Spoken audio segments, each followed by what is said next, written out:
दोस्तों, आप सभी भी मेरी तरह लेटेस्ट टेक्नोलॉजी में इंटरेस्ट रखते हैं, तो आपकी भी कई बार इच्छा होती होगी कि आप काश उन आइटम्स को यूज कर सकें जो आपकी कंट्री में अभी तक लॉन्च नहीं हुए हैं, लेकिन दुनिया में कहीं ना कहीं वो मिल रहे हैं। तो ऐसे में हमारे पास दो ऑप्शन होते हैं कि या तो हम वेट करें हमारी कंट्री में उनका ऑफिशियल लॉन्च का, और या तो फिर हम उनको इंटरनेशनली किसी और वेबसाइट से शॉप कर लें और जैसे ही हमारे पास ये आएगा हम उसको यूज कर लें। लेकिन यहाँ पर बहुत बड़ा क्वेश्चन मार्क है, क्योंकि बहुत से डाउट होते हैं कि पैसे कैसे पे करना है, सेफ है या नहीं, वेबसाइट अच्छी है या नहीं, वगैरह वगैरह। तो आज इस वीडियो में मैं आपको उन सभी सवालों का जवाब देने वाला हूं। तो चलिए दोस्तों शुरू करते हैं। दोस्तों, जहां तक मैं बात करूं हम एशियन कंट्री में रहने वाले लोगों की, चाहे मैं बात करूं इंडिया की या पाकिस्तान की या बांग्लादेश की या नेपाल की या कुछ भी, अगर मैं बात करता हूं तो मोस्टली जो शॉपिंग करते हैं वो हम करते हैं चाइना बेस्ड वेबसाइट से। चूंकि हमको जो एसेसरीज चाहिए, हमको जो स्मार्टफोन चाहिए होते हैं, वो उन वेबसाइट पर हमको बड़ी ही आसानी से मिल जाते हैं। अब वो चाइना बेस्ड हो सकते हैं या फिर सिंगापुर बेस्ड हो सकती है, लेकिन अगर हम बात करें कंप्यूटर पार्ट्स की या अगर हम बात करें कुछ दूसरे यूनिक आइटम्स की जो वो सिर्फ और सिर्फ यूएस बेस्ड वेबसाइट पर ही मिलते हैं, तो ऐसे में हमारे पास ऑप्शन होता है amazon.com का या globe.co.uk का। तो ऐसे में हम यूज करेंगे यूके का या यूएस बेस्ड वेबसाइट का। अब हालांकि प्रोसेस पूरी तरह से सेम है, लेकिन मैं आपको इसे दो अलग अलग पार्ट्स में बताऊंगा जिससे आपको थोड़ी सी आसानी होगी। दोस्तों, सबसे पहले मैं बात करता हूँ अच्छी वेबसाइट्स के नामों की। तो अगर आप चाइना से या इस तरफ से आप कुछ भी शॉपिंग करना चाहते हैं तो जो वेबसाइट्स अच्छी हैं वो Gearbase, TinyDeal,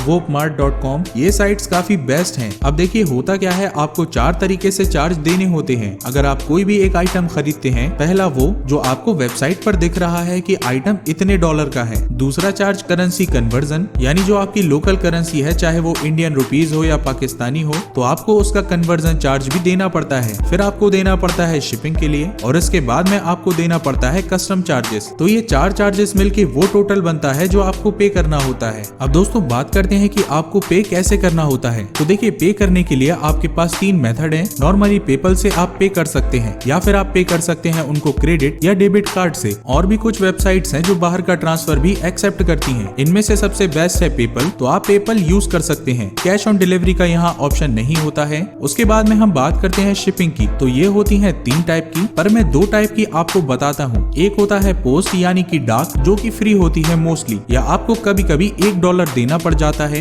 और दूसरा होता है एक्सप्रेस शिपिंग यानी DHL वगैरह। तो ये 2 अलग अलग कैटेगरीज हैं। जो नॉर्मल टाइम लगता है DHL, FedEx वगैरह में, हालांकि कस्टम क्लियरेंस पर, लेकिन फिर भी करीब करीब 7 से 10 दिन में जो आइटम है वो आपके पास पहुंच जाता है। पोस्ट की अगर मैं बात करूं तो 1 महीना 2 महीना आपको कुछ भी आइडिया नहीं होगा उसका कि कितना टाइम लगने वाला है। अगर आप एक सस्ता आइटम ऑर्डर कर रहे हैं तो मेरी प्रेफरेंस होगी कि आप पोस्ट से ऑर्डर करें, क्योंकि शिपिंग कॉस्ट जो है DHL की, एक नॉर्मल फोन की शिपिंग कॉस्ट $25 से $50 हो सकती है, लेकिन क्योंकि पोस्ट फ्री होती है तो छोटी एसेसरीज के लिए आप पोस्ट का यूज करें। दोस्तों, अब बात करते हैं Amazon या इन तरीके की वेबसाइट से ऑर्डर करते हैं तो आपका एक्सपीरियंस कैसा होता है। जहां तक बात थी चाइना की वेबसाइट्स की, तो वो सभी बड़ी आसानी से इंटरनेशनल शिपिंग को अलाउ कर देती हैं, लेकिन Amazon.com वगैरह पर आपको हर एक आइटम जो है वो इंटरनेशनल शिपिंग के लिए एलिजिबल नहीं मिलता है। आप सर्च कर लेंगे, आपको अच्छा आइटम जो है वो पसंद आ जाएगा, और जब आप क्लिक करेंगे बाय नाउ पर तो लिख कर आ जाएगा कि this product is not available for India. तो ऐसे में आप क्या कर सकते हैं कि ऐसे में आपके पास 2 ऑप्शन होते हैं। अगर Amazon वगैरह पर जाएं तो वहां पर एक ऑप्शन होता है इंटरनेशनल शिपिंग पर टिक करने का, तो वो आपको सिर्फ वही आइटम दिखाएगा जो इंटरनेशनल शिपिंग के लिए एलिजिबल होंगे। ये एक तरीका है। उसके अलावा आप क्या कर सकते हैं, बहुत सारी वेबसाइट्स हैं, जैसे Aramex होती है, एक शॉप एंड शिप। तो इसको अगर आप $20 देते हैं लाइफ में सिर्फ एक बार, तो वो आपको लाइफ टाइम वर्चुअली 14-15 अलग अलग ग्लोबल सिटीज में आपका जो एड्रेस है वो आपको बना के दे देता है। तो ऐसे में क्या होता है कि बाद में जब आप कोई भी शॉपिंग करते हैं तो उस एड्रेस को यूज कीजिए, सामान उस एड्रेस पर आ जाएगा। बाद में Aramex वाले उस एड्रेस से वो आप तक पहुंचा देंगे, और उसके जो चार्ज लगते हैं वो करीब करीब 1000 से 2000 रुपए के बीच में होंगे। तो ये काफी अच्छी सर्विस है। दोस्तों, ये कुछ बातें थी जो मैंने आपको बताई। अब सबसे इम्पोर्टेंट बात रिटर्न की या वारंटी की। तो देखिए, मोस्ट केसेस में आपको 1 साल की वारंटी मिलती है, लेकिन अगर वो इंटरनेशनल वारंटी नहीं है तो वो आपको लोकली आपके कंट्री में एलिजिबल नहीं है। तो ऐसे में आपका जो आइटम है वो आपको वापस भेजना पड़ेगा सेलर को,